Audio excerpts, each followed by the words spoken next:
அப்படி அப்ப முதல் உங்களுக்கு தெரிஞ்ச யாராவது அப்படி இங்க வந்து காப்பாற்றப்பட்டிருக்கீங்களா பாம்பு கடிச்சு? எனக்கு அப்படியான்னு கடிச்சதாபு.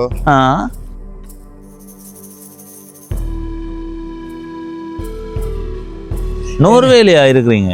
இருந்தனா இனி போற இல்லை வந்து. ஏன் அங்க குளிர் தான் என்ன எல்லாம் களவு பிரச்சனை கட்டிக்கிட்டு போயிடாது. யாழ்ப்பாணத்தினுடைய பல பகுதிகள் மழைக்காலத்தில் அப்படியே தலைகீழாக மாறி போகும். 150க்கும் அதிகமான குடும்பங்கள் இருந்ததாம். இப்ப வெறுமனவே 3-4 குடும்பங்கள் தானாம் இருக்குது. வணக்கம் நண்பர்களே, நான் உங்கள் நண்பன் தர்சனாமூர்த்தி பவனீசன். இப்போ நான் எங்கே நிற்கிறேன்டா, ஈழத்தில் யாழ்ப்பாணம் மாவட்டத்தில் இருக்கிற கோவில் சந்தை அந்த ஊரில் கோவில் சந்தை சனசமூக நிலைய கட்டடத்துக்குள்ளே நிற்கிறேன். மிக பழமையான கட்டடம். இந்த கட்டடத்தை வெளியிலேருந்து பார்க்கும்போது ஏதோ ஒரு வீடு மாதிரி யோசிச்சுன்னா நான் அதுக்கு பிறகு அதில் ஒரு பேர் பலகை இங்கே இருக்குது. இது பேப்பர் எடுத்து செல்லாதீர்கள் என்று போட்டிருந்ததே. இதை பார்த்துட்டு தான் இது ஒரு சனசமூக நிலையமாக இருக்குமென்று உள்ளுக்கு வந்த நாங்கள். இப்போ இந்த இடத்துல இருந்து நாங்கள் ஒரு பயணம் போக போகிறோம். இது ஒரு பயண காணொளி. இந்த பயண காணொளி உங்களுக்கு பூரண மகிழ்ச்சியை கொடுக்கும்ன்றதை உறுதியாக சொல்ல முடியும். ஏனென்னா யாழ்ப்பாணத்தினுடைய பல பகுதிகள் மழைக்காலத்தில் அப்படியே தலைகீழாக மாறி போகும். அப்படியான இடங்களை நீங்கள் இந்த மழைக்காலத்தில் பயணம் செய்யும் போது அவதானிச்சிருப்பீங்கள். இன்றைய நாளில் இந்த காணொளியில் நாங்கள் வடமராட்சி கிழக்கினுடைய ஒரு பிரதான வீதியால் பயணம் செய்ய போகிறோம். குறிப்பாக பருத்தித்துறை மருதங்கனி பிரதான வீதியால் பயணம் செய்ய போகிறோம். வள்ளிபுர கோயிலுக்கு போகிற அந்த சந்தி பகுதி இருக்குல்ல, அதில் இருந்து அப்படியே பயணம் செய்து ஒரு கோவில் அடிக்கு போக போகிறோம். அந்த கோவிலினுடைய பேர் நாகர்கோவில். பாம்பு வந்து போகிற கோவிலாக சொல்லப்படுது அந்த கோவில். அன்னளவாக இதில் இருந்து நாங்கள் 21 கிலோமீட்டர் பயணம் செய்தால் நாகர்கோவிலுக்கு போகலாம். அந்த கோவில் பகுதியை சென்றடைந்து இந்த காணொளி நிறைவு பெறும். அந்த கோவிலையும் அப்படி இருக்குன்னு காட்டுறேன். இதால் இந்த பக்கம் போனோம்னா நெல்லியடி சந்திக்கு போகலாம். நெல்லியடி சந்தியில் இருந்து இப்படியே வந்தோம்னா இதால் இப்படி போய் மருதங்கனி வீதியில் ஏறினோம்னு சொன்னால் நாகர்கோவிலுக்கு போகலாம். இப்போ நாங்கள் இந்த இடத்துல இருந்து எங்களுடைய பயணத்தை தொடங்குவோம். ஈழத்தில் யாழ்ப்பாணம் மாவட்டத்தில் நாங்கள் இப்போ இந்த இடத்துல நிற்கிறோம். சரியா? இப்போ நாங்கள் என்ன செய்ய போகிறோம்னா இதால் இப்படியே போய் குறுக்கால போய் பிரதான வீதிக்கு போய் இப்படியே போக போகிறோம். இங்கே வருது இந்த இதில் இருக்க கோயில் வரணும். இங்கே தான் போக போகிறோம். எங்களுடைய பயணத்தை தொடங்குறோம். வேலை பக்கம் போவோம். இப்படி போகும்போது இந்த பகுதிகள் எப்படி இருக்குன்னு பாருங்கோ. மழைக்காலத்தில் என்ன மாற்றம் வருமெண்டா நிறைய பகுதிகளில் வயல் விதைச்சிருக்கு. வன்னி எப்போவுமே வயல் விதைச்சிருக்கிற இடம். யாழ்ப்பாணத்தில் மாரி காலத்தில் மட்டும்தான். உண்டா பாருங்க வயல் அருமையாக இருக்கு. என்ன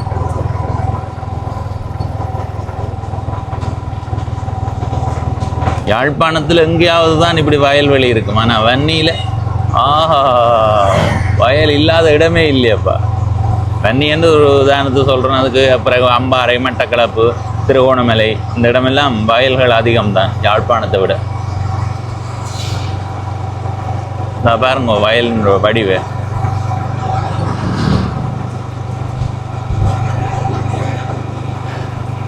சரி, இனி இப்படியே பயணம் செய்து பருத்தித்துறை மருதங்கனி பிரதான வீதியில் ஏறுவோம். நாங்கள் பிரதான வீதிகள் ஊடாக போய் போகிறேன்றதான் நாங்கள் பயணத்தை தொடங்கின இடத்துல இருந்து 21 கிலோமீட்டர்.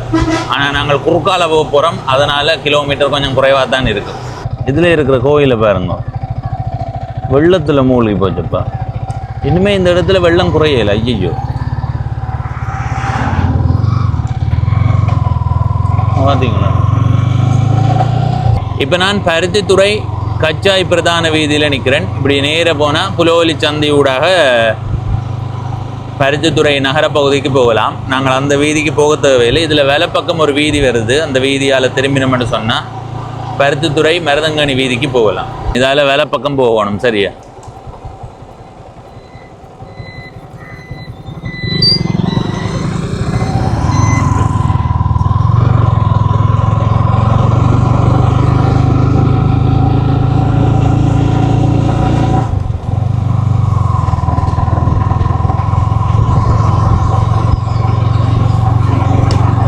சரி, இந்த சந்தியால் வலப்பக்கம் திரும்பி போனால் மருதங்கணி சந்தைக்கு போகலாம். இடையில நாகர்கோவில் இருக்குது. இதில் இடப்பக்கம் இந்த பக்கம் பாருங்க, அதில் ஒரு கோயில் கோபுரம் தெரியுதா? அங்கே தெரியுது பாருங்க, பனைக்குள்ளால. அதுதான் வள்ளிபுர கோவில். இங்கே இதுக்குள்ள தெரியும் வள்ளிபுர கோவில். சரி, நாங்கள் இனி இந்த வீதியால் இப்படி நேர போவோம். இனித்தான் நீங்கள் வடிவான காட்சிகளை பார்க்க போறீங்க. ஐயாவோட கதைக்கலாம். வணக்கம் ஐயா, கதைக்கலாமா? வணக்கம். எப்படி சுகம்? நல்ல சுகமாக இருக்கிறோம். என்ன பேர் உங்களுக்கு? கதிர்காமநாதன். எத்தனை மாடு வச்சிருக்கிறீங்க? உங்களுடைய வீடு எங்கே இருக்கு? அந்த வெள்ளர கோயிலுக்கு முன் ஊரா? இந்த இடம் தான் ஒரு நாள் மேய்ச்சலுக்கு கொண்டு வரதா இல்லை இன்றைக்கு மட்டும்தானே? இல்லை, இஞ்சா. இது பால் மாடு தானே? பால் மாடு. எவ்வளோ காலம் மாடு வச்சிருக்கீங்க? 10-12 வரைக்கும் வச்சு. எத்தனை மாடு வச்சிருந்தா நீங்க? இப்போ எத்தனை நிற்குதா இல்லை 2 தானே? இல்லை இல்லை, மாடு கணக்கு வச்சிருந்தா இப்போ வழக்கையில் சூழ்நிலையில் இதுகள் வச்சுக்கிறோம். 2 தான் வச்சிருக்கீங்க. ஏன் வழக்கில்லாத சூழ்நிலைக்கு என்ன காரணம்? என்ன எல்லாம் களவு பிரச்சனை, கட்டிக்கிட்டு போயிடாது. அதனால் இப்போ இது பாருங்க, இதை கொண்டு வந்து வச்சு காவல் நிற்க வேண்டியாக்கூடாது. இந்த இடம் கட்டி போட்டு போகலாம். இப்போ கட்டிடலாம். கட்டி போட்டே போயிடலாம். முதல் கட்டி போட்டு போகலாம். கட்டி போட்டு போகலாம். ஏன் அப்படி என்ன மாட்டையும் தூக்கி கொண்டு போகிறாங்களா? மாட்டை கொண்டு போவாங்களா? மாட்டை கொண்டு ரஜி அழைச்சி போவோம். இப்போ சாப்பாடுலாம் கொண்டு வந்ததா? இல்லை இல்லை, சாப்பிட்டு தான் வந்தேன். எத்தனை மணி வந்த நீங்கள்? இப்போ 1:30க்கு வந்தேன். எத்தனை மணி போகிறது? நீ இனி 5 மணி ஆகும். என்ன இன மாடு இது? கேப்பையில் கிளப்பு ஜேசி, ஊர் மாட்டில் கிளப்பு. ஓ, இப்போ பார்த்தீங்கன்னா மழையால் எல்லா இடங்களும் வெள்ளம் தானே தேங்கி நிற்குது. அப்போ என்ன மாடுகளுக்கு மேய்ச்சலுக்கு ஏற்ற மாதிரியா? மேய்ச்சலுக்கு ஓகே. ஏன்னு கேட்டால் இப்போ புல்லு தானே எல்லா இடம், இப்போ மேய்க்கலாம். அப்போ இப்போ மழைக்கு பிறகு வந்து புல்லு கொஞ்சம் காஞ்சி கொண்டு வந்தானே வெயிலுக்கு. அப்போ கொஞ்சம் கஷ்டம்தான். இப்போ மாடுகளுக்கு மேய்ச்சல் பருவாய். ஓ, அந்த வெள்ளம் இல்லாத இடத்த கொண்டே மேய விடலாம். இந்த இடம் எல்லாம் சரியான இடம். வயல் வேய்க்க இடம் இல்லை. ஓ, அதில் ஆக்கள் நட்டு கட்டி மேய்க்கலாம். சரி ஐயா, மகிழ்ச்சி உங்களை கண்டு கதைச்சதில்ல. சரி, ஓகே. உண்மையிலேயே இந்த இடம் எவ்வளவு வடிவாக இருக்குன்னு பாருங்க. இதில் இடப்பக்கம் பாருங்க எப்படி இருக்குன்னு. மழை காற்று வந்து தமிழ் பேசுது. அருமையான இடம், அருமையான இடம். இதில் இருந்து இன்னும் 13 கிலோமீட்டர் தூரம் பயணம் செய்தால் நாகதம்பிரான் கோவில், அதாவது நாகர்கோவிலுக்கு போகலாம்.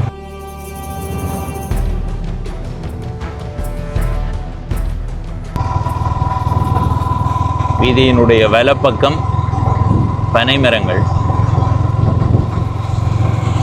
ஆனால் 2 பக்கமும் பனை மரம் நின்றா நல்ல வடிவாக இருக்கும் தானே. என்ன சில காணொளிகள் பார்த்துருக்கிறேன்.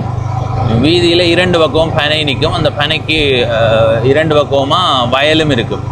வீதியோரத்தில் பனை மரம், 2 பக்கமும் வயல்வெளி. பார்க்க அவ்வளவு சிறப்பாக இருக்கும். இந்த இடத்துல குடியிருப்புகள் இல்லை, ஏனென்றால் இதுக்குள்ள பள்ளம்.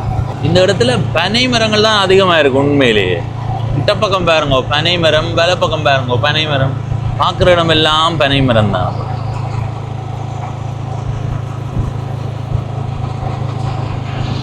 நாங்கள் இப்போ குடத்தனை என்ற ஊருக்கு வந்துட்டோம். இந்த ஊரையும் தனி காணொலியாக பதிவு செய்திருக்கிறேன். பவனீசன் குடத்தனை என்று தேடினா நீங்கள் பார்க்கலாம். இதில் வலப்பக்கம் பாருங்க கோவிலோட எப்படி இருக்குது இந்த இடம், நல்ல வடிவாக இருக்குது. அடுத்தது இந்த வீதியால் பயணம் செய்யும்போது இந்த பகுதியில் அதிகமான குடியிருப்புகளை உங்களால் பார்க்க முடியும். இது குடத்தனை. வீதியினுடைய 2 பக்கங்கள்லையுமே வீடுகளை அதிகமாக பார்க்க முடியுது.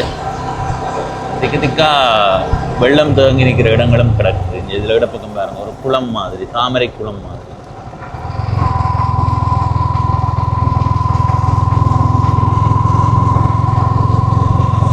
நல்லா இருக்கு.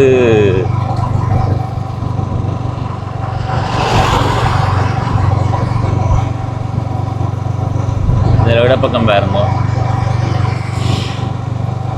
குறுக்கு வீதி போகுது. இந்த குறுக்கு வீதியால் போனால் குடத்தனையினுடைய இந்திய பகுதிகளை பார்க்கலாம்.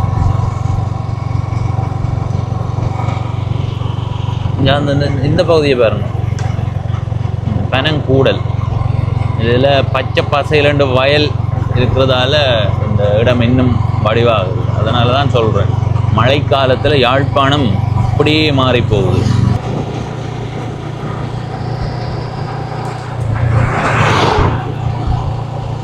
தென்னை மரங்கள் ஏதோ ஒரு நோய் பாதிக்கப்பட்ட தென்னை மரங்கள் மாதிரி கிடக்கு பார்க்க. எதில் நிற்கிற தென்னை மரத்தினுடைய வட்டு பகுதியை பாருங்க.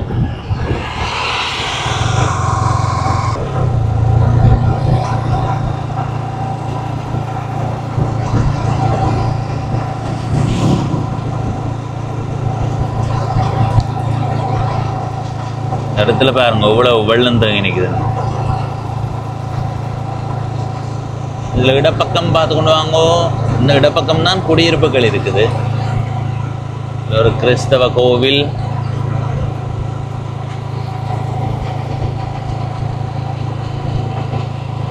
இதுல ஒரு சைவ கோவில்,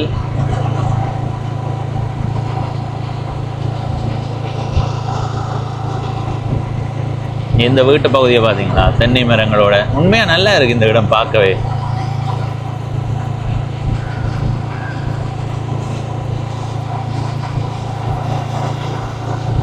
வலப்பக்கம் தொடர்ச்சியா வயல் நிலங்கள்.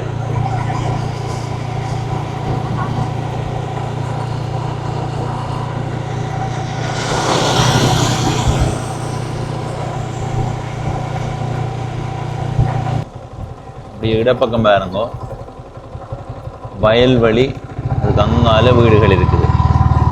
நாங்கள் பாருங்க நெல் கதிரும் வந்துடுது.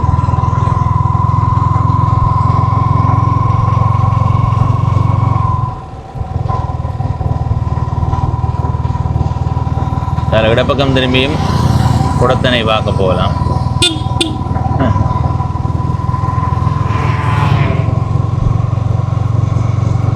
இப்போ நாங்கள் கடந்து வந்தது தான் குடத்தனை சந்தை.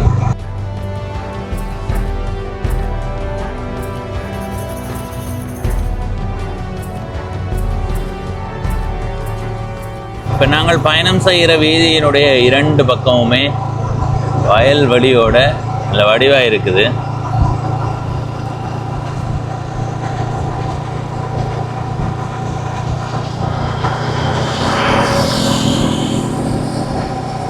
நாங்கள் இப்போ அம்பனுக்குள்ள நுழைய போகிறோம்.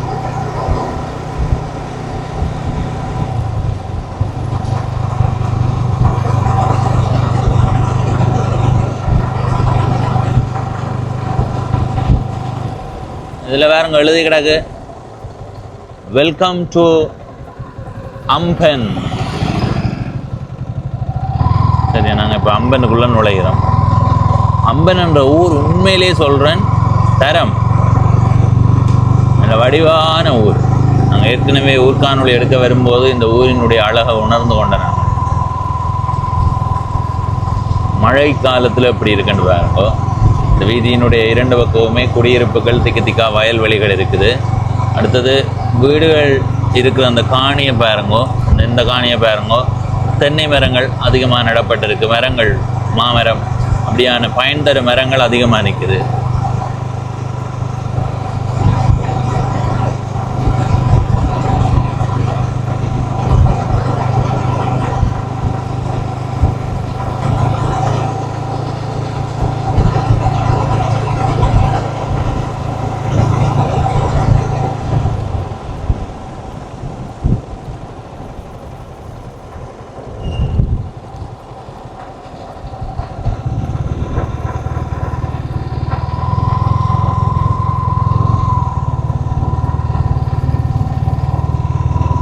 இதில் இருக்கிறது அம்பன் பள்ளிக்கூடம். அம்பன் அமெரிக்க மிஷன் தமிழ் மகாவித்யாலயம், அப்படித்தானே?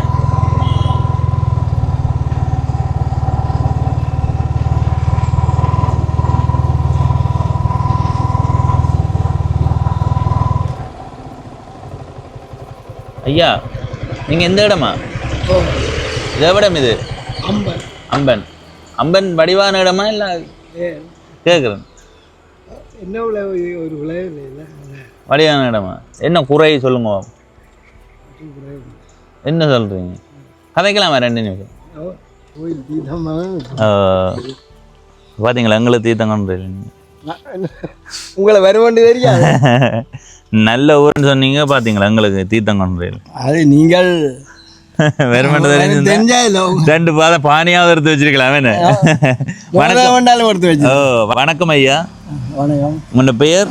செல்லத்துறை. உங்களுடைய பிறந்த ஊர்? அம்பன். பிறந்ததுலேருந்து இங்கே தான் இருக்கிறீங்களா? இல்லை இடப்பெயர்வு 2000 போனதா? நான் 87 நோர்வேக்கு போனேன். இப்போ வந்தேன். நான் 5-6 மாதம் பேர் நோர்வேலியா இருக்கிறீங்க? இருந்தேனா இனி போகிற இல்லைன்ட்டு வந்து. ஏன்? அங்கே குளிர் தாங்கல. இனி எங்கள் வேலையும் இல்லை தான் வெஞ்சன் வரும். ஆனால் அங்கே போய் வருவோம் இடைக்கிட போவே இல்லையா? கேள்வி இல்லை. அதுக்கு தக்கதான் எழுதி கொடுத்தான். போகலாம். நான் போகணுமெண்டா இப்போ போகலாம். ஆனால் இனி அங்கே உங்களுக்கு யோசனை இல்லையா? குளிர் தாங்கல. குளிர் தாங்க இப்போ சரியான பயங்கர குளிர் என்ன எங்களுக்கு இங்கேயே குளிர் ஐயா 23 பாகைசியில். எங்களுக்கு எனக்கு இங்கே இல்லை குளிர் தெரியல. அதான் உங்களுக்கு அங்கே இருந்ததுக்கு குளிர் தெரியாமல் இருக்கு. சரி, அப்போ நீங்கள் நோர்வேயில் எத்தனையாம் நோர்வேக்கு போனீங்க? 87 போய் வந்தாண்டு 2025 தான் நீங்கள் வந்த நீங்கள். அப்போ சராசரியாக 38 ஆண்டுகள் நீங்கள் நோர்வேயில் வாழ்ந்துருக்கிறீங்க. நோர்வே வாழ்க்கை நல்லது தான். உங்களுக்கு வாழ்க்கையை கொடுத்தது எல்லாம் சரியா பண ரீதியாகவும் சரி, உங்களை ஒரு செல்வ செழிப்போட வாழ வச்சது அந்த நாடு தான். இப்போ உங்களுக்கு இந்த அம்பன் என்ற ஊர் எந்த அளவு முக்கியம்ன்றது வெளிநாட்டில் வாழும்போது தெரிஞ்சது? இது நாங்கள் பிறந்த ஊர். தாய்மண் புறத்தில் போய் இருந்தாலும் இதே மறக்கல ஒரு வாரம். எப்படி இருக்கு இந்த ஒரு 4 மாத வாழ்க்கை? இப்போ வெளிநாட்டில் வாழும்போது நீங்கள் நல்லா உழைச்சிருப்பீங்க. என்ன எல்லாரும் யோசிக்கலாம், வெளிநாட்டில் வாழ்ந்தது சாதாரணமாக தான் வாழ்றேன். அங்கே நீங்கள் விடிய வேலைக்கு எழும்பி பின்னேறம் வரைக்கும் ஒரு 38 ஆண்டுகளான உழைப்புன்றது சாதாரணமானது இல்லை. எங்களுடைய உடலையே வருத்துற ஒரு உழைப்பு. அப்படி உழைச்சு வாழ்ந்து போட்டு இப்போ ஒரு 4 மாதம் ஓய்வா இந்த இடத்துல வாழ்கிற சூழல் உங்களுக்கு எப்படி இருக்கு? நல்லா இருக்கு. இங்கே அங்கே அரவாய் குளிர் தாங்க இல்லாத. என்ன இப்போ வயது போன உங்களுக்கு அது இனி ஒத்துக்கொள்ளாது. கேட்டுட்டு இங்கத்தையும் கூட குளிருமா ஐயா? அதான் குளிரோ இதே மாதத்துல அங்க நின்று இப்படி கலைக்கலன்னா கை கால் எல்லாம் விரைச்சு போகும். எத்தனை உடுப்பு போடணும் அங்க போனேன். அதானே. ஏன் நீங்க இங்க வரணும் யோசிங்க? குளிர் தான் காரணமா? இல்லை அதை விட குளிர் இனி வயது போட்டுதான் அங்க எங்களுக்கு எங்கடையா கலந்து உதவி இல்லை. நாங்கள்லாம் 2 பேரும் இருந்தவன். ஆமாம், இங்கே தான். சரி சரி. அப்போ அம்பனுக்கு குறை இல்லை, ஒரு குறையும் இல்லை சொல்ற அளவுக்கு இல்லை. ஆனால் நல்ல வடிவான இடம் இல்லை. இதுக்கு அங்கால போய் இன்னும் கொஞ்சம் வடிவாக இருக்கும் அந்த இடம். இந்த வயல்வெளியோட பார்க்கணும். வயல்வெளி அங்கால வயல்வெளி தான். சரி ஐயா, நன்றி. உங்களோட கதைச்சதுல மகிழ்ச்சி. அந்த ஐயா குளிர் தாங்க முடியலையாம், அதனால நோர்வேல இருந்து நாட்டுக்கே வந்துட்டார். இடைக்கிட போய் வரலாமாம், ஆனால் தான் இனி போகிற யோசனை இல்லை, அதுக்கேற்ற மாதிரி எழுதி கொடுத்துட்டு வந்துட்டேன்னு சொல்லியிருக்கிறார். நிறைய வயதானவர்கள் அந்த வயதான காலத்தில் ஊருக்கு வந்து வாழணும்னு யோசிப்பினும், ஆனால் பிறகு ஏதோ ஒரு கால சூழ்நிலையால் போவோம்னு கொண்டிருப்பினும் போக மாட்டேனும். உங்களுக்கு எங்கே வாழணும் போல இருக்கோ அங்கே நீங்கள் நிம்மதியாக வாழணுமெண்டா உங்களுக்கு பிடிச்ச இடத்தை தேர்வு செய்யுங்க. முடிவை மாற்றக்கூடாது. எடுத்தால் முடிவு தான், அதுக்கு பிறகு மாற்றி கொண்டு இருக்கக்கூடாது. இதில் வேலை பக்கம் பாருங்கோ.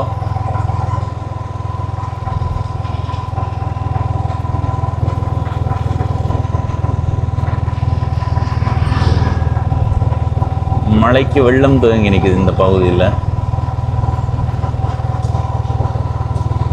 சரி, அப்படியே இடப்பக்கம் பாருங்கோ. உண்மையிலே இந்த இடம் எவ்வளோ வடிவாக இருக்கு. என்ன உண்மையா வயல்வெளி காட்சி அடிப்படையில் நல்ல வடிவாக இருக்கும். வயலும் தென்னையும் சேர்ந்தால் சொல்லி வேலை இல்லை. காட்சி அடிப்படையில் நல்ல வடிவாக இருக்கும். வயலும் தென்னையும் சேர்ந்தால் சொல்லி வேலை இல்லை. வயல் தென்னை, வயல் பனை, வேறு மரங்கள்ண்டா அதனுடைய அழகு அவ்வளோ இதாக தெரியாது. ஆனால் இந்த மாதிரி தென்னை பனை நிற்கும் போது அதனுடைய அழகே வித்தியாசப்படும். அம்பனினுடைய வயல் பகுதி இது. பெரிய நீளத்துக்கான வயல் என்ன சொல்கிறேன், பரந்த வயல் இல்லை. ஒவ்வொரு காணிக்காரரும் தங்களுக்குரிய அந்த பகுதியில் வயல் செய்கிறார்கள். இதில் வெலை பக்கம் பாருங்கோ, நீர் தேங்கி நிற்கிற இடம்.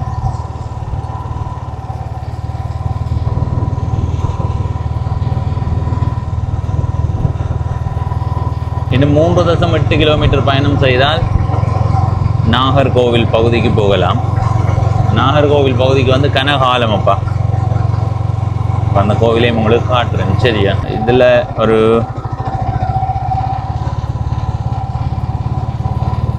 அம்பன் வைத்தியசாலை. வைத்தியசாலை தான். ஓ, அம்பன் வைத்தியசாலை.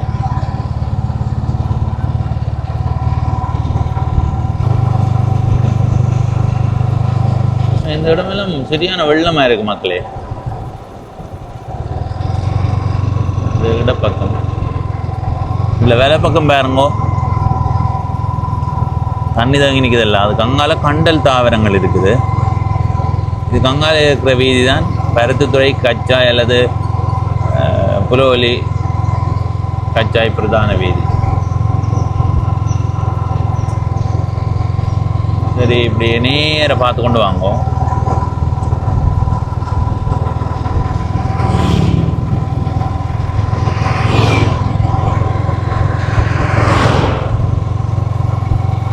இன்றைக்கு வீதி பயணம் தான் நல்லா இருக்கு. அமைதியான ஒரு சூழலை உணர முடியுது. கடும் வெயில் இல்லை. இதில் இடப்பக்கம் பாருங்க, இராணுவ முகாமுக்குள்ள தண்ணி போகுது. சரியான தண்ணி. உள்ளுக்கு இராணுவ அதிகாரிகள் நிற்கிற மாதிரி தான் தெரியுது.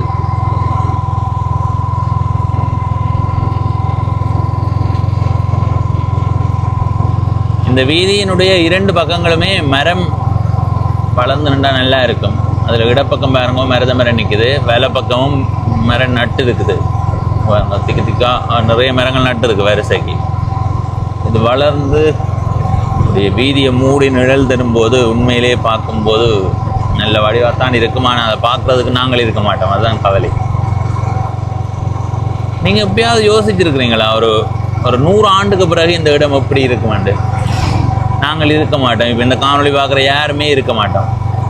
அது புதிய மனிதர்கள், புதிய நடைமுறைகள், புதிய நவீன யுகங்கள் வித்தியாசமாக தான் இருக்கும். உண்மையாக எனக்கு அதை நினைச்சா கவலையாக இருக்கும். உங்களுக்கு கவலையாக இருக்குதா? எனக்கு கவலையாக இருக்குமா? ஒரு 100 ஆண்டுக்கு பிறகு இது எப்படி இருக்குமான்னு யோசிச்சு எனக்கு அது யோசனையாக இருக்கும். என்னடா இது, நாங்கள் இருக்க மாட்டோம்னு நினைக்கும் போதே கவலையாக இருக்கும். அதில் பாருங்கோ, ஒரு பழைய வீடு இருக்குது. அப்படி இந்த பகுதிகளில் நிறைய வீடுகள் இருந்தது. அதில் ஒரு ஐயாவை கண்டனாங்க. அந்த ஐயா சொன்னவர், இந்த பகுதியில், அதாவது இப்போ நாங்கள் நாகர்கோவிலுக்குள்ளே வந்துட்டோம், இந்த பகுதியில் மட்டும், அதாவது இந்த இடப்பக்கம் பார்க்குற இந்த குறிப்பிட்ட இடத்துல மட்டுமே 150க்கும் அதிகமான குடும்பங்கள் இருந்ததாம். இப்போ வெறுமெனவே 3-4 குடும்பங்கள் தானாம் இருக்குது. எல்லாமே அழிஞ்சு போச்சு. அதில் பல பேர் வெளிநாடுகளுக்கு போட்டார்களாம். இன்னும் சில பேர் வெளி மாவட்டங்களில், வெளி ஊர்களில், கொழும்பு போன்ற இடங்களில் இருக்கிறதாகவும் அந்த ஐயா சொல்லியிருந்தவர். இந்த இடத்த நீங்கள் இப்போ பார்த்து வாகன போக்குவரத்துகள் மிக குறைவாக இருக்குது பவனீசன் மாதிரி சொல்லுவீங்கள். இது ஒரு பிரதான வீதி மாதிரி பயன்படுத்தப்படுற வீதி. ஆனால் இந்த வீதியில் நாங்கள் இப்போ பார்க்குறத விட பல மடங்கு போக்குவரத்தை பார்த்துருக்க முடியும். எங்களுடைய இடம் அழிக்கப்படாமல் இருந்திருந்தா. இதில் வேலை பக்கம் பாருங்கோ, கண்டல் தாவரங்கள்.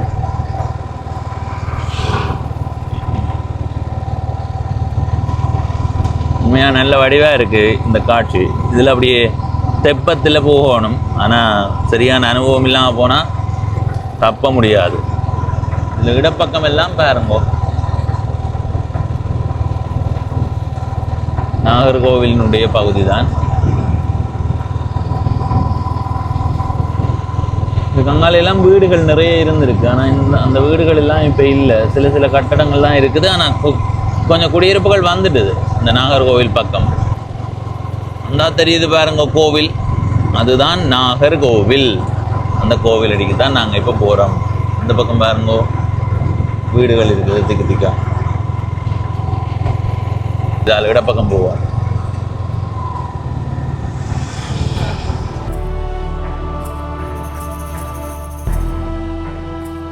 ஐயா கதைக்கலாமா? எந்த இடம் நீங்க?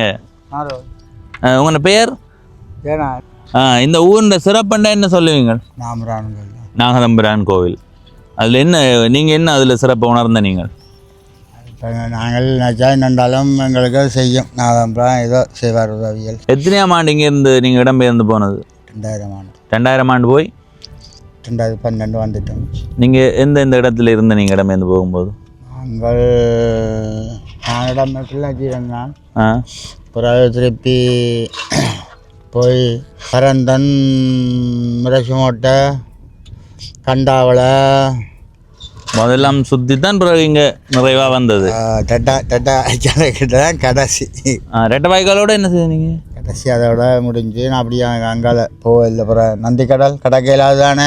ஓ, அப்போ நீங்கள் அங்கால போகலையா? நந்தி கடலோட பொறுங்க, நீங்கள் முள்ளிவாய்க்கால போனீங்களா? ஓ, முள்ளிவாய்க்கால் வரைக்கும் போய் தான் வந்தீங்களா? அப்புறம் வந்து இருநப்பாளையில் ரங்கி பஸ்ஸில். சரி, நீங்கள் முகாமில் இருந்தது? ஓ, தாமனான் மாவில் இருந்து. அதுக்கு பிறகு அப்படியே இங்கே வந்தது. இப்போ இந்த நாகர்கோவில் வரும்போது நிறைய பேர் சொல்கிறது இங்கே பாம்பு வரும்ண்டு. சிறப்புனா நாகபாம்பு தான். அதான் இப்போ நீங்கள் ஒரு சவாரி செய்தா உங்கள்கிட்ட விட்டு வரும். உண்மையா? அதான் உண்மை. அப்படி இங்கே உங்களோட ஊருக்கு இப்போ அது நடந்துட்டான்னு சொன்னது. இப்போ நீங்கள் பாம்புன்னு சொல்லப்பட்டால் அப்படி தான். எங்களுக்கு நம்பிக்கை அதுதான். நாங்கள் வந்து யாரையும் அநியாயமோ அல்ல ஏதோ இணைக்க மாட்டோம், அப்படி நடப்பதும் இல்லை. இப்போ நாகர்கோவிலில் முதல் இருந்த சனத்தொகையோட ஒப்பிடும்போது இப்போ குறைஞ்சிருக்கா கூடியிருக்கா? இப்போ எங்களை நாம்பராங்கள 13 குடும்பம் தான் இருக்குது இங்கே எங்களோட தரவையில். அங்கால தான் சனம் கூட. சரி, இந்த பகுதியில் முதல் எவ்வளவு குடும்பம் இருந்திருக்கும்? முதல் 100 குடும்பம் இருந்தது. சரி, இந்த ஊர் எந்த அளவுக்கு பின்னடைவை சந்தித்திருக்குன்னு யோசித்து பாருங்க. அதுக்கு ஒரு பெரிய உதாரணம் அந்த இடத்துல இருக்கிற வீடுகள். அதில் 2 வீடு எங்களுடைய கண்ணுக்கு தெரியுது.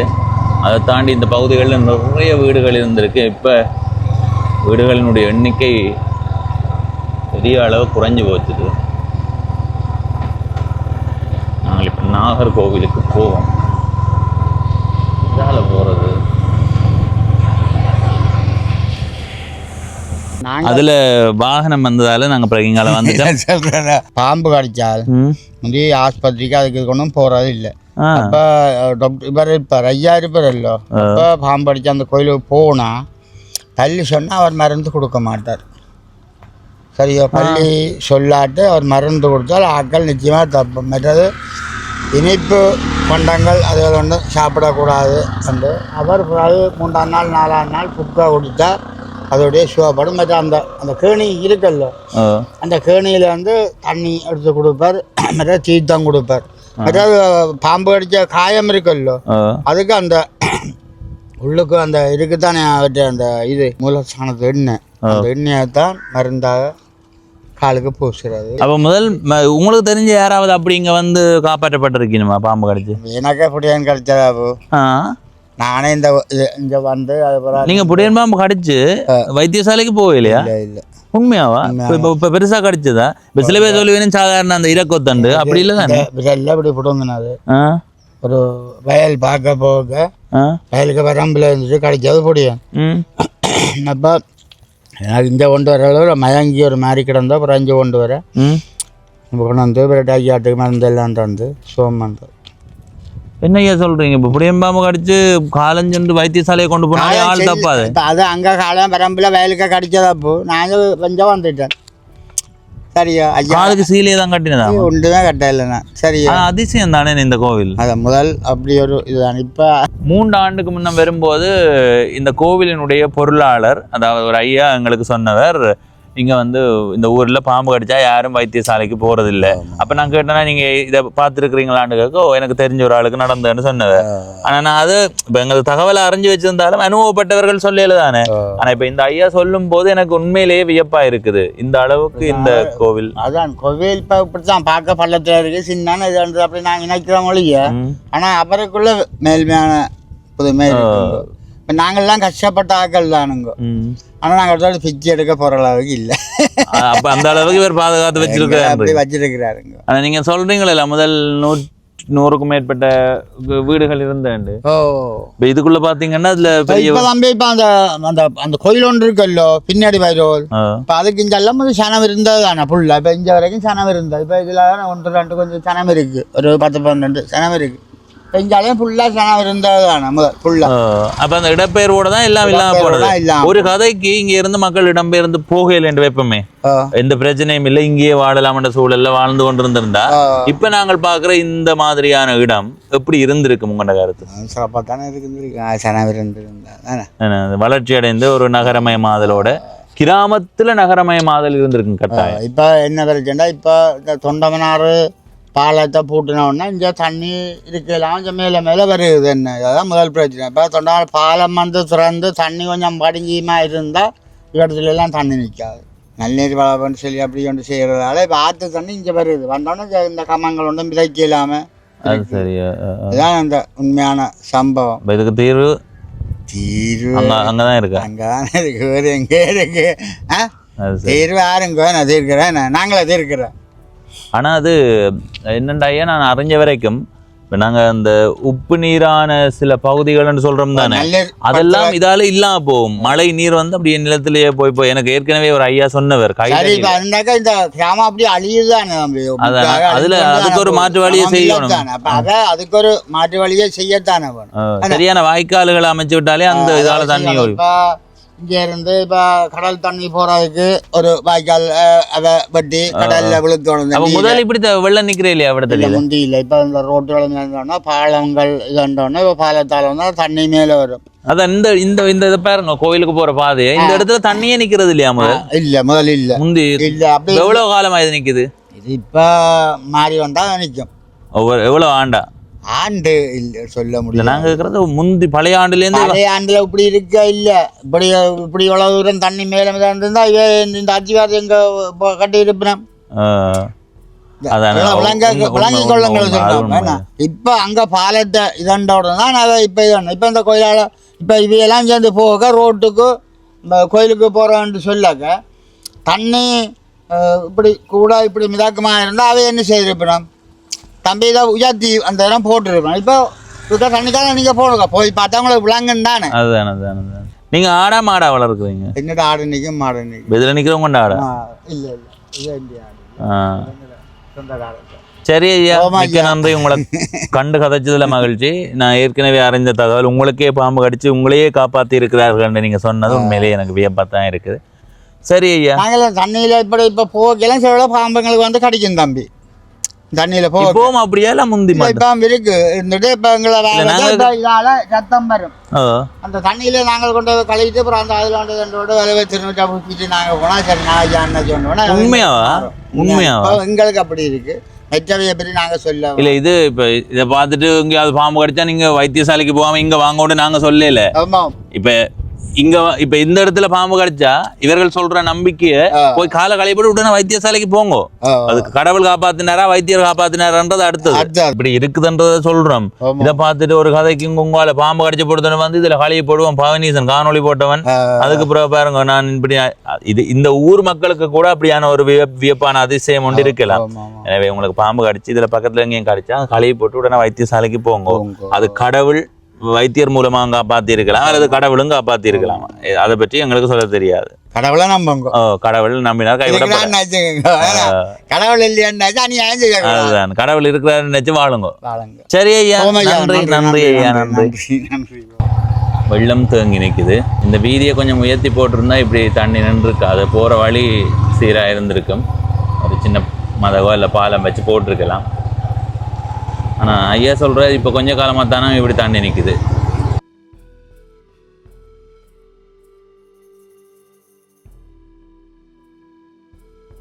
இந்த மரத்தில் ஒரு சின்ன மாறுபாடு இல்லை, இவ்வளோ பெரிய மரம் கொண்டு பாருங்க.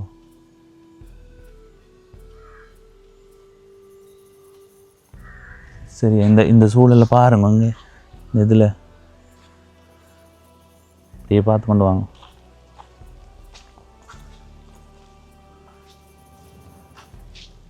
அதுதான் மரத்தினுடைய அடிப்பகுதி. என்ன அந்த அடிப்பகுதி இப்போ இதில் 0.1 காட்டேக்க அது இப்போ பாருங்கள், இது உண்மையான அளவு தெரியுது. அப்படியே பாருங்கள் இங்கே வரைக்கும். இதால் வந்து இந்த கிளை இப்படியே மேலே போகுது. இது ஒரு தனி மரம் நான் மாதிரி கிடக்கு பார்க்க. ஆனால் அந்த மரத்தினுடைய கிளை என்று தான் நான் நினைக்கிறேன். சில வேளைகளில் வேறையாக இருக்கலாம். அதை பற்றி தெரிஞ்சவர்கள் சொல்லுங்கோ. வாங்கோ, இதில் பாருங்கோ, பாம்புகளுக்குரிய அடையாளமான எல்லாமே இருக்குது. அதில் 5 தலை நாகத்தின் கருங்கல் வடிவம் இருக்குது. இந்த இடத்துல 2 பாம்பு சுருண்டு நிற்கிற மாதிரி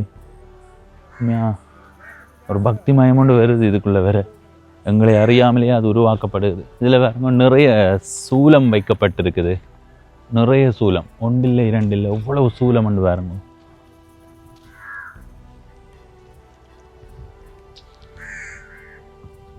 ஓ, அப்படி மரத்தோடு எல்லாம் சேர்த்து பாருங்க அப்படி இருக்குன்னு. ஓ, அப்படி மேலே பாருங்க.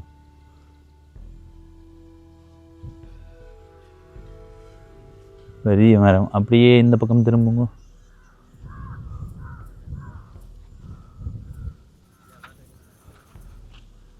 வாங்க.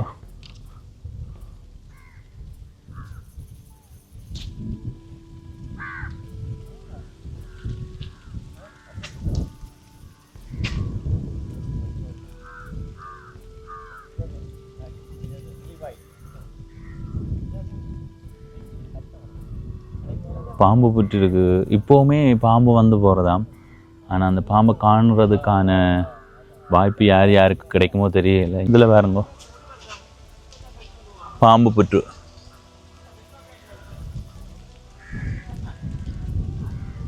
அப்படியே சுற்றி பார்ப்போமா.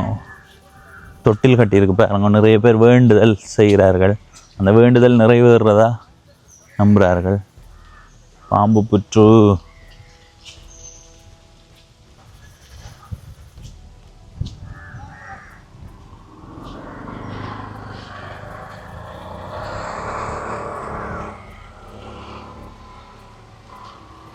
கரையான் புற்றைத்தான் பாம்பு ஆக்கிரமிக்குது.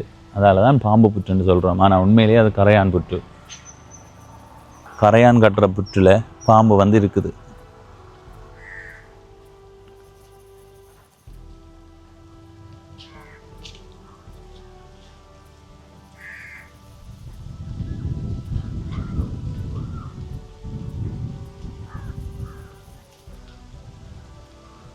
கருங்கல்லால் மண்ணுக்கு வேலைப்பாடு நடந்து கொண்டு இருக்குது பாருங்க. கருங்கல் வேலைப்பாடு. கருங்கல் வேலைப்பாட்டை பார்த்தீங்களா? இந்த கோவிலினுடைய தொடக்கம் எதுன்றது இப்போ வரைக்கும் தெரியாது என்று சொன்னாலும் கூட, ஏற்கனவே ஒரு ஐயாவோட வந்து கதைச்ச நேரம் அந்த ஐயா சொல்லியிருந்தவர், இயக்கர் நாகர் அந்த காலப்பகுதியில் இந்த பகுதியில் நாகர் என்ற சிறிய ராசதானி வந்து இருந்திருக்கு. நாகர் என்ற ராசதானி பல இடங்களில் இருக்கிற மாதிரி இந்த இடத்துலையும் இருந்திருக்குது. அப்படி இருந்த அரசன் ஒரு ஆள் தானாம் இந்த கோவிலை அமைச்சதாக சொல்லப்படுகிறது. இது இப்போ ஒரு பரம்பரை கோவிலாக இருந்தாலும் கூட அது வந்து மக்களுக்குரிய கோவிலாக எல்லா மக்களும் சென்று வந்து வழிபடக்கூடிய ஒரு சூழல்லையே இருக்குது. சரி, இது 1845ஆம் ஆண்டு மாவட்ட செயலகத்தில் பதியப்பட்டிருந்தாலும் அதுக்கு முதல்ல இருந்து இது ஒரு பரம்பரை கோவிலாக வார ஒரு கோவில் தான். இப்போவுமே அந்த பரம்பரையில் இருக்கிறவர்கள் இந்த நிர்வாகமாகவும் இந்த கோவில் சம்பந்தப்பட்டவர்களாகவும் இருக்கிறார்கள். ஆனால் இது பிராமண முறைப்படி தான் இப்போ பூசை நடைபெறுற ஒரு கோவிலாக இருக்குது. 1933ஆம் ஆண்டு இந்த கோவிலில் பிராமண பூசை வழிபாட்டு முறை வந்ததாக சொல்லப்படுது. அதுக்கு முதல் அந்த பரம்பரையில் வந்தவர்கள் தான் பூசை செய்து வந்திருக்கிறார்கள். அடுத்தது இதை நாகதம்பிரான் கோவில் என்று சொல்கிறார்கள். இந்த ஊருக்கு பெயர் தான் நாகர்கோவில். ஆனால் எல்லாருமே நாகர்கோவில்ண்டா இதைத்தான் சொல்லுவார்கள். ஊருன்றது எனக்கு ஒரு கட்டத்துக்கு பிறகு தான் தெரியும். நாகர்கோவிலுக்கு போக மாட்டா ஏதோ கோவிலுக்கு கூட்டிக்கொண்டு போகிற மாதிரி தான் எங்களுக்கு இருக்கும். ஆனால் இங்கே வந்ததுக்கு பிறகு தான் இல்லை, இது ஊரினுடைய பெயர், இந்த கோவிலுக்கு பெயர் நாகதம்பிரான் கோவில் என்றது தெரிய வந்தது. அதில் வெறும் பாருங்க 16-12 நாகதம்பிரான். எனக்கு பிடிச்சிருக்கிறது என்னென்னா அப்படியே தமிழ் பெயராகவே பின்பற்றி வாரது. அதில் கோவிலினுடைய பெயர் வெறும் பாருங்க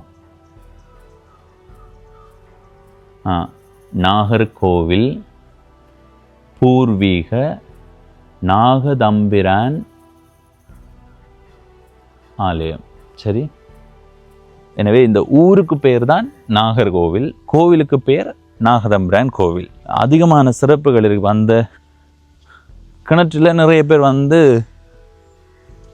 குளிச்சுட்டு போவார்கள். இப்போ நாங்கள் வரும்போது ஒரு அம்மா வந்து இந்த இடத்துல குளிச்சுட்டு தான் கோவிலுக்குள்ளே போனவா. கருங்கல் வேலைப்பாடுகள் நடந்து கொண்டிருக்குது. இந்த பக்கம் எல்லாம் வித்தியாசமாக இருக்குது. நல்ல வடிவாக இருக்குது.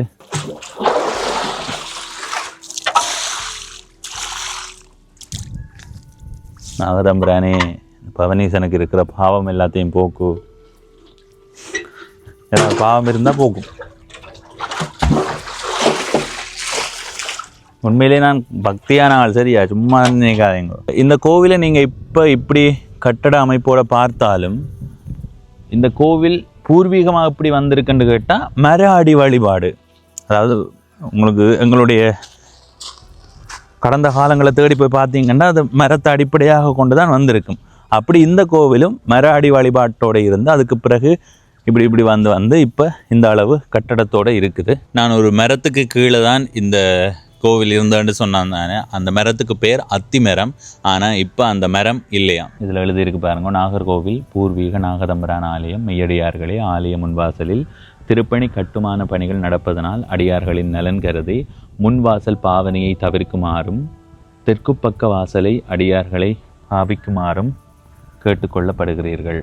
பரம்பரை கோவில் என்று சொன்னாலும் கூட இந்த ஊருக்கு வந்து இந்த ஊர் மக்கள்கிட்ட நீங்கள் கேட்டு பார்த்தா இந்த கோவிலினுடைய அந்த சிறப்பை அவர்களே எடுத்து சொல்லுவார்கள். இது அப்படி ஒரு கோவில், எங்களுக்கு பயன் தந்த கோவில், நாங்கள் இதில் பயனடைஞ்சிருக்கிறோம், அப்படி இப்படி என்று ஒரு பெரும் வரவேற்போடு அவர்கள் கதைப்பார்கள். அடுத்தடிக்கு போயிடுவோம் வாங்க.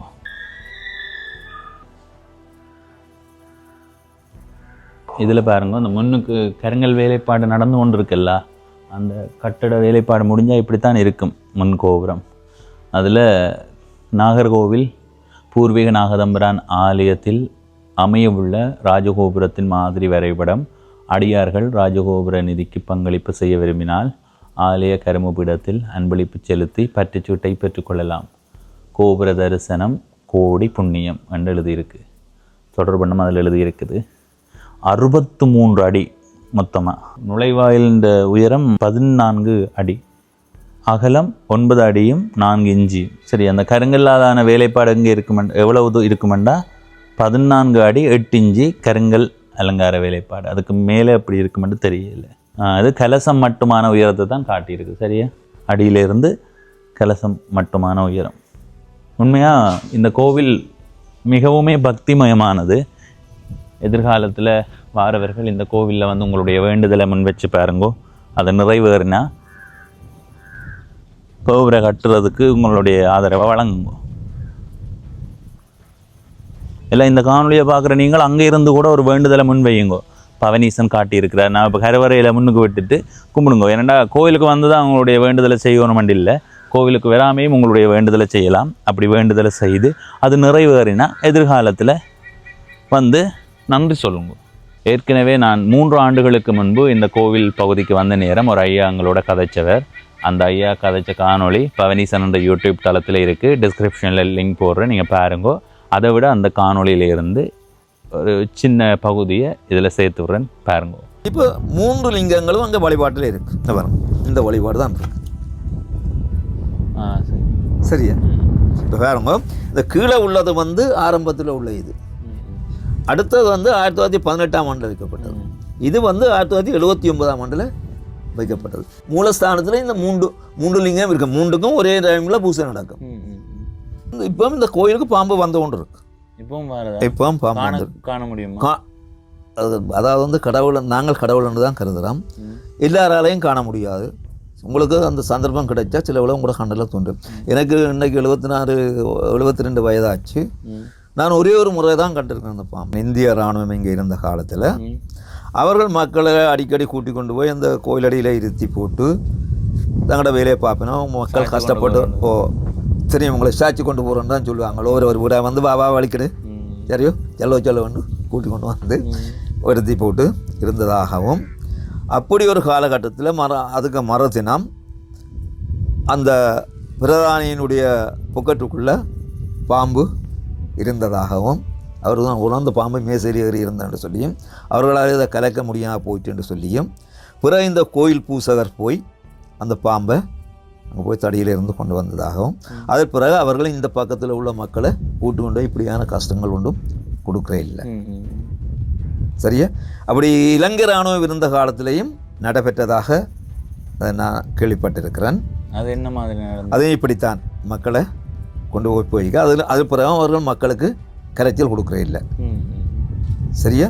பிறகு மக்கள் இங்கே இருக்கக்கூடிய சூழ்நிலை இருக்க இல்லையான்னு சொன்னால் மக்கள் வந்து இடம்பெயர்ந்துட்டார்கள். 2000 ஆண்டில் இடம்பெயர்ந்துட்டார்கள்.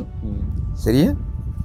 அப்போ ஒரு சம்பவம் நடந்ததுன்னு சொன்னால், இங்கே இந்த கோயில் முகப்பில் மணிக்கோபுரம் இருக்குது.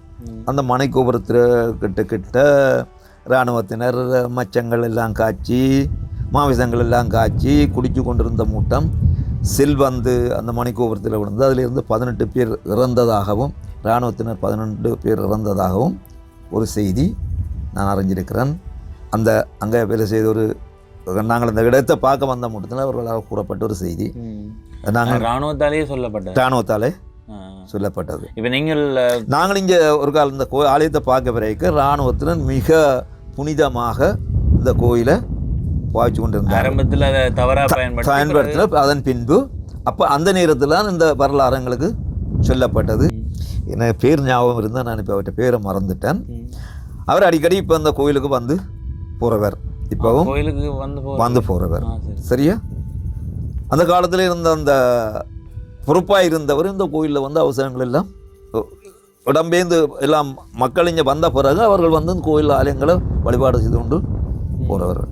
நான் இங்கே வந்த மூட்டம் நாங்கள் அந்த ஆலய முகாமையாளருடன், சரியோ, நானும் அந்த நிர்வாகத்தில் உள்ள ஒரு 2 காரணத்தினாலும் பரம்பரையுடன் ஒரு காரணத்தினாலும் வந்த போட்டு நாங்கள் ஒரு 9-11 பேர் கிட்ட இங்கே வந்த நாங்கள் வந்த மூட்டத்தில் தான் இவர்கள் அந்த ஆலயத்திலே அந்த அந்த நாககணி என்ற குளத்திலே ஒரு போட் ஒன்று போட்டிருந்தவர் சிங்களத்தில் போடப்பட்டிருந்தது.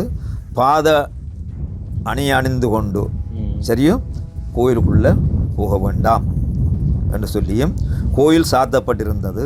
உள்ளுக்கு பாம்பு இருக்கிறதாகவும் உள்ளுக்கு எங்களை போக வேண்டாம் என்று கூறினவர்கள். வெளியிலே அவர்கள் மலர்கள் எல்லாம் வச்சு வழிபாடை ஏற்றி கொண்டிருந்தவர்கள். அப்பொழுது நாங்கள் அந்த வழிபாட்டை பற்றி அவரை காட்டி கூறின போது எங்களை நீங்கள் போகலாம் என்று விட்டு விட்டார்கள்.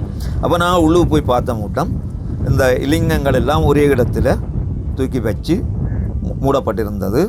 ஆனால் உள்ளுக்கு ஒரு தரம் ஒரு இல்லை, வெளியிலே அவர்கள் மிக பயபக்தியுடன் பூஜை செய்து கொண்டிருந்தார்கள். சரி, அந்த ஐயா கதைச்சதை கேட்டிருப்பீங்கள். முழுமையான காணொளி பார்க்கணுமெண்டா டிஸ்கிரிப்ஷனில் லிங்க் இருக்குது. எனக்கு ஒரு நிம்மதியை கொடுத்துருக்கு. நாங்கள் வந்த அந்த காட்சிகளும் நல்லா இருந்தது. அதே மாதிரி இந்த கோவிலுக்கு வந்து உள்ளுக்கு போய் அந்த திருநீரை பூசி போட்டு வெளியில் வரும்போது இருக்கிற அந்த ஒரு மன நிம்மதின்றது அங்கேயும் கிடைக்காது. எனவே இது பற்றி உங்களுடைய கருத்தை பகிர்ந்து கொள்ளுங்கள். இப்போ இந்த காணொலியில் இருந்து விடைபெறுகிறேன். இதுவரை பவனீசன் என்ற இந்த யூடியூப் சேனலை சப்ஸ்கிரைப் செய்யாதவர்கள் சப்ஸ்கிரைப் செய்து பக்கத்தில் இருக்கிற மணி பட்டன் பெல் ஐக்கானை அழுத்தி இணைந்திருங்கள். அப்போ தான் நான் போடுற ஒவ்வொரு காணொலியும் உங்களை வந்து சேரும்.